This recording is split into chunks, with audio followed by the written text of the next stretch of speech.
It's Mumbai City FC. Yes.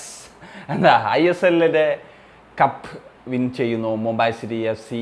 കഴിഞ്ഞ കുറച്ച് ദിവസങ്ങൾക്ക് മുമ്പ് സോൾട്ട് ലേക്കിൽ വെച്ച് നടന്നിട്ടുള്ള ലീഗ് ഷീൽഡ് പോരാട്ടത്തിൽ ഈ രണ്ട് ടീമുകൾ മോഹൻ ബഗാനും മുംബൈയും തമ്മിലായിരുന്നു. അന്ന് മുംബൈയെ പരാജയപ്പെടുത്തിയിട്ടാണ് മോഹൻ ബഗാൻ ആ ഒരു കിരീടം അല്ലെങ്കിൽ ഷീൽഡ് സ്വന്തമാക്കുന്നതെങ്കിൽ കുറച്ച് ദിവസങ്ങൾക്കിപ്പുറം അതേ സോൾട്ട് ലേക്കിൽ തന്നെ ISL പ്ലേ ഓഫ് വിജയിച്ചുകൊണ്ട് മുന്നേറി ഫൈനലിൽ ഈ രണ്ട് ടീമുകളും ഏറ്റുമുട്ടിയപ്പോൾ വിജയം മുംബൈ സിറ്റി FCക്കൊപ്പമായിരുന്നു എന്നുള്ളതാണ്. ഈ ഒരു മത്സരത്തിൽ നമുക്കറിയാം ഒരുപാട് അറ്റാക്കിങ് കാര്യങ്ങളൊക്കെ വന്നത് മുംബൈ സിറ്റി FCയുടെ സൈഡിൽ നിന്ന് തന്നെയാണ്. പ്രത്യേകിച്ച് ഇപ്പോൾ എനിക്ക് തോന്നുന്നു ഫസ്റ്റ് ഹാഫിൽ തന്നെ ഏതാണ്ട് 10ഓളം ഷോട്ട്സോ മറ്റോ ഒക്കെ വന്നിട്ടുണ്ട്. അതിൽ മികച്ച ചാൻസുകൾ ഇപ്പം ചാങ്തയുടെ ഒരു കിടിലൻ ചാൻസ് ഉണ്ടായിരുന്നു. അത് ഡിഫ്ലക്റ്റഡായി വുഡ് വർക്ക് അല്ലെങ്കിൽ ക്രോസ് ബാറിൽ ഇടിച്ചു പോകുന്ന ഒരു കാഴ്ച നമുക്ക് കാണാൻ സാധിക്കുന്നുണ്ടായിരുന്നു. അതുപോലെ തന്നെ മറ്റ് ചാങ്തയുടെ തന്നെ ഒരു കിടിലിന് ഫ്രീ കിക്ക് ഉണ്ടായിരുന്നു. അത് ജസ്റ്റ് പോസ്റ്റിൽ ഇടിച്ചു പോകുന്നുണ്ടായിരുന്നു. ആൻഡ് ഒരു ഡയാസിൻ്റെ ഒരു ഷോട്ട് ഹാൻഡ് ബോളാണ്. അത് റെഫറി ഫൈനൽ മത്സരമാണ്, അത് കൃത്യമായിട്ടുള്ളൊരു പെനാൽറ്റി സിറ്റുവേഷനാണ്, അത് കൊടുക്കാത്ത അവസരമൊക്കെ ഉണ്ടായിരുന്നു. അങ്ങനെ മോഹൻ ബഗാൻ അങ്ങനെ യാതൊരു വിധത്തിലുള്ളൊരു അങ്ങനെ അറ്റാക്കിങ് എനിക്ക് വന്നോന്ന് തന്നെ ഒരു അറ്റംപ്റ്റ് തന്നെ വന്നോന്ന് ഡൗട്ട്ഫുൾ ആയിട്ടുള്ളൊരു മൊമെൻ്റ് ആയിരുന്നു. 45 മിനിറ്റിലേക്ക് പോകുന്നൊരു സിറ്റുവേഷനാണ്. അപ്പോഴാണ് ഒരു എന്താ പറയുക, കഴിഞ്ഞ സെമി ഫൈനലിൽ കണ്ട സെയിം ഡിറ്റോ ഗോൾ ലിസ്റ്റൺ ഒരു പന്ത് പെറ്ററ്റോസിന് കൊടുക്കുന്നു. പെറ്ററ്റോസ് ഒരു ലോങ് റേഞ്ചർ ഷോട്ട് എടുക്കുന്നു. അത് ഗോൾ കീപ്പർ തട്ടി അകറ്റുന്നു. നേരെ കമ്മിൻസ് അവിടെ റൈറ്റ് ടൈം റൈറ്റ് പ്ലേസിലുണ്ടാകുന്നു, ഗോൾ അടിക്കുന്നു. അങ്ങനെ ഒരു 1-0 എന്ന നിലയിൽ ഹാഫ് ടൈമിൽ പിരിയുന്നു എന്നുള്ളതാണ്. അത് എക്സാക്ട്ലി സെയിം ഗോൾ തന്നെയാണ് ആ ഒരു നമ്മൾ ഫസ്റ്റ് സെമി ഫൈനലിൽ കണ്ടിട്ടുള്ള മോഹൻ ബഗാൻ്റെ സെയിം ഗോൾ തന്നെയെന്ന് നമുക്ക് പറയാനായിട്ട് സാധിക്കും.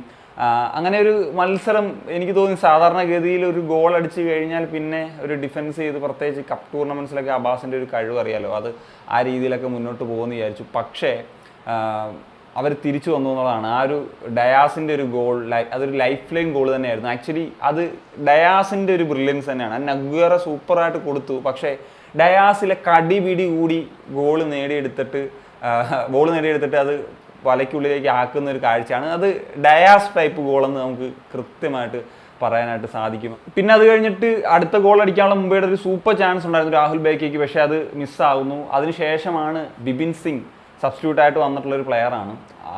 അദ്ദേഹം അറിയാമല്ലോ, മുമ്പും ഇതേപോലെ മോഹൻ ബഗാനെതിരെ തന്നെ ഫൈനലിൽ ഗോൾ അടിച്ചിട്ടുണ്ട്. അദ്ദേഹം തന്നെ ആ ഒരു വിന്നിങ് ഗോൾ എന്ന നിലയ്ക്ക് 2-1 ആക്കുന്ന നിലയ്ക്ക് അടിക്കുന്നു. അത് ആക്ച്വലി അത് മോഹൻ ബഗാൻ്റെ ഡിഫൻസ് എവിടെ പോയി എന്ന് തന്നെ അറിയത്തില്ല. അങ്ങനത്തെ ഒരു സിറ്റുവേഷൻ ആയിരുന്നു ആ ഒരു ഗോളെന്ന് പറയുന്നത്. കാരണം ആദ്യം അത് അടിക്കാൻ ട്രൈ ചെയ്യുന്നു, കറക്റ്റ് മിസ് കിക്ക് ആകുന്നു. പിന്നെ രണ്ടാമതാണ് അടിക്കുന്നത്. ആ ചാൻസിലൊന്നും അവിടെ അവരുടെ ഡിഫൻഡർ ഒന്ന് മാർക്ക് ചെയ്യാൻ അല്ലെങ്കിൽ ഒന്ന് അത് ക്ലിയർ ചെയ്യാനുള്ള അവസരങ്ങൾ ടൈം അവിടെ ധാരാളം ഉണ്ടായിരുന്നു. അതൊരു കോമഡി എറർ എന്ന് തന്നെ നമുക്ക് പറയാൻ സാധിക്കും.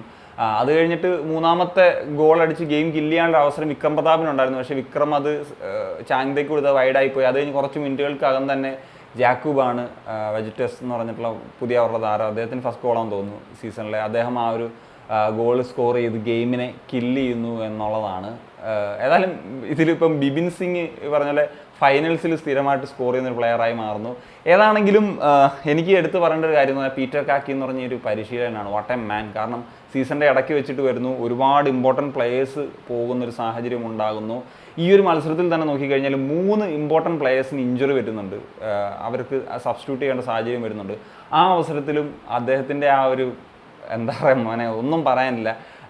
ആ ഒരു കോച്ച് എന്താണെങ്കിലും ഭാവിയിൽ ഇന്ത്യൻ സൂപ്പർ ലീഗിൽ ഇനിയും ഒരു വലിയ സ്റ്റാറ്റസിലേക്ക് എത്തുമെന്ന് പ്രതീക്ഷിക്കുന്നു. ഇത് സെമി ഫൈനലിൽ തന്നെ നമുക്കറിയാം 2-0 എന്ന് പറഞ്ഞ നിലയിൽ ഗോവയ്ക്ക് പിന്നിലായ ശേഷം പിന്നെ 90 മിനിറ്റ്സ് കഴിഞ്ഞ് തിരിച്ചു വന്നിട്ടാണ് പിന്നീട് ഫൈനൽസിലേക്ക് വന്നത്. ഈ ഒരു മത്സരത്തിലും ആ ഒരു തിരിച്ചുവരവ് നടത്തുന്നു. അതും കുറേ പ്രശ്നങ്ങൾ ഈ ഒരു മത്സരത്തിൽ തന്നെ ഇത്ര ഇഞ്ചുറി ഇഷ്യൂസൊക്കെ ഉണ്ടായതിനു ശേഷം എന്താണെങ്കിലും Mumbai city FC Indian super ലീഗിൻ്റെ 10ാം സീസണിലെ ചാമ്പ്യൻസായി മാറുന്നു.